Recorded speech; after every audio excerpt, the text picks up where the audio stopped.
قد كان لكم آيات في فئتين التقتا فئة تقاتل في سبيل الله وأخرى كافرة يرونهم مثليهم رأي العين.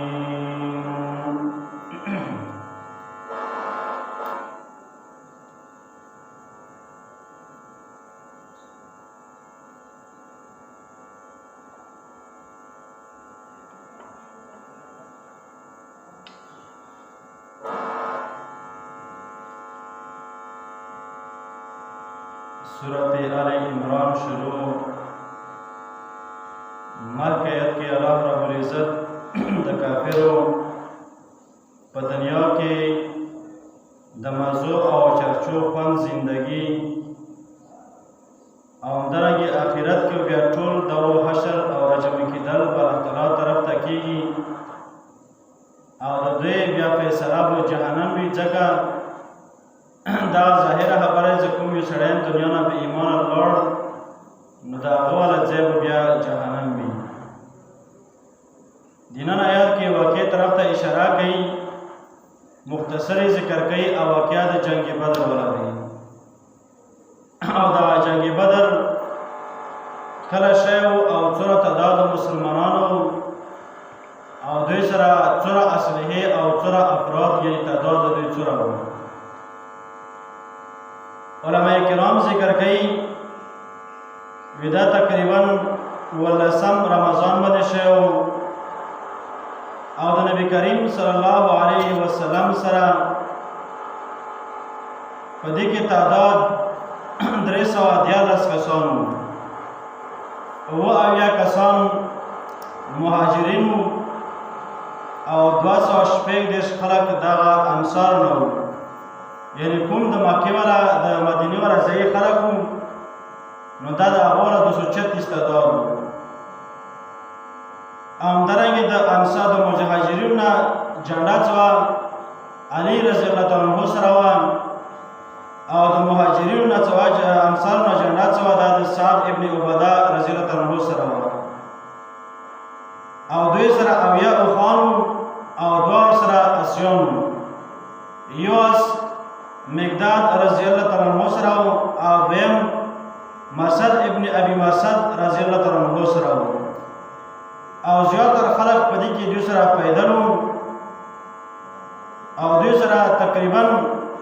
80 زغرې او همدارنګې 80 تورې دا سره موجوده وي او باقي کوم خلک پاتې شو کافر دوی سره اسلحې هم زیاتې وي، سواریان هم زیاتې وي. مسلمانانو په مقابله کې تعداد هم دوی والا زیات وو. خو دا د الله تعالی امداد چې چا سره وکړي او چا نه شکست ورکړي او څوک خوار او ذلیل کړي او چا ته عزت ورکړي. وقد كان لكم آيات في فئتين التقتا، یقینا تاسو دپاره عبرت دی په دغو دوه ډلو کې چې کله دوی سره مخامخ شولې.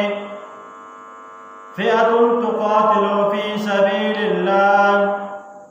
یوه ډله هغه وه چې هغه د الله تعالی په لاره کې جنګېدله، و اخرى کافرة او بله ډله هغه وه چې هغه د شیطان په لاره کې جنګېدله، یعنې شیطان ملګرتیا او د شیطان تابعداري کوله. یرونهم مثلهم رأی العین، دې ځای کې د دې آیات د دې ټوکرې نه دواړې ډلې مراد کېدلی شي چې یا د هغه مراد کافر او یا مسلمانان. بهرحال چې کومه هم وه خو هر ډول ته د یوه ډله بله دوچند لیدلی شوله. دا دې دپاره چې دوی یوه بله ډله وکسي او ښه مضبوطي سره یو بل باندې ورشي او مضبوط جنګ وکړي خپل منځ کې. والله یؤید بنصره، الله تعالی مضبوطوي امداد کوي چې چا ته وغواړي په خپل قدرت سره. ان الله فی ذلک لعبرة لأولی الابصار، یقینا په دې کې عبرت د هغو خلکو دپاره چې هغه خلک اوندان وي د عقل والا. کوم خلک چې عقل والا وي نو هغه دینه کار او فایده اخلي. څرنګه طریقې سره څو کله دا د اسلام او د کفر اول جنګ و، مسلمانانو ته دا 313 دیارلس او کفر الله تقریبا 1000 تعدادو اسلحه بشماره او همدارنګه سواریو سره بشماره کسانو سره ښه ډېر خو دې ډلې کې دې جنګ کې دا خبره الله تعالی ښایي چې الله تعالی چا ته عزت ورکړي او چا ته ذلت ورکړي چا امداد کوي او چا نه امداد خلي او شکست ورکوي ورته نو هغه به دې طریقې سره وي او وګوره دغه دواړه ډلې چې کله مخامخ شولې نو الله رب العزت دې ځای کې د جنګ ابتدا ښایي او بیا سورې انفال کې تفصیلي واقعات ذکر دي چې کومې طریقې سره مسلمانان راغلل او کوم طرف نه راغلل او د کافرو ډله کوم طرف نه راغله کوم طرف نه روانه وه نو هغوی د نور ملکونو تجارت کړی و مدینې طرف ته مکې طرف ته راتللو نو دا ځای کې خبره میلاو شوه مسلمانانو ته چې یاره دا کافر خلک روان دي نبی کریم صلی الله علیه وسلم ته اطلاع میلاو شوه نو صحابه کرامو سره مشوره وکړه وی څه طریقه کول پکار وي او دې نه ابو جهل ته چا دغه سړي ورسوله چې یاره مسلمانان څه دي هغوی به دغه کومه کافرو ډله روانه دي تجارتي قافله دی او دا به لوټ کوي نو هغوی روان شولو مکې نه نو دغه دواړه ډلې نبي کریم صلی الله علیه وسلم ته ویل چې یاره کومې سره جنګ کوو او یوې سره سامان دی او همداسې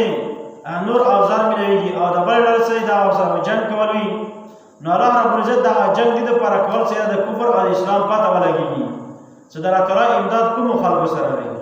نو همیشه دپاره په دې خبره باندې تحریک کولی چې کوم څوک هم د الله تعالی دین او د پیغمبر حکمونو تابعدار وي نو الله تعالی هغو سره امداد